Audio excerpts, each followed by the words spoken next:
ব্যবসা ইন ভয় out slogan দিয়ে বিজেপি এসেছে, কিন্তু আমরা আজকাল কি দেখছি, 2 মাস পার হতে না হতেই আমাদের রাজ্যে প্রায় 5 থেকে 7টা ধরে ধর্ষণ। পুলিশের নিষ্ক্রিয়তা কোনো না কোনো জায়গায় এসে দাঁড়িয়ে যাচ্ছে। যে বারাইপুরে সূর্যপুরে ঘটনাটা, যে মহিলা বাচ্চাটিকে হয়েছে, সাধারণ মানুষজন সিসিটিভি ফুটেজ দেখে চিহ্নিত করে যখন প্রশাসন হাতে তুলে দেয়, তারপরেও বিজেপির নেতারা এসে তৃণমূলী কায়দায় তাকে আবার ছাড়িয়ে নিয়ে চলে যায়, ফলে জনরোষ তৈরি হয়।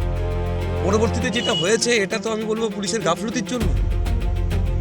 ইমিডিয়েট ওই পুলিশের সাথে কর্মরত যারা ছিলেন তাদেরকে সাসপেন্ড করা দরকার, যারা এই অ্যাকিউজকে ছেড়ে দিল।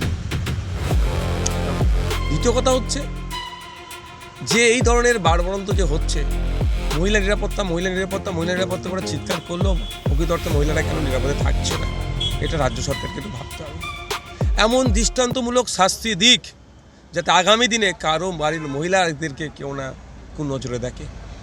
আমি চাইব রাজ্য সরকারের কাছে যে দৃষ্টান্তমূলক শাস্তি দেওয়া, একটা ওনার ছাড় পায়, আর ওই প্রশাসন আর যে ওকে নিয়ে কেড়ে এক প্রকার ছাড়িয়ে নিয়ে চলে গেল, তার বিরুদ্ধে কঠোর ব্যবস্থা নিয়ে 0 টলারেন্স হোক।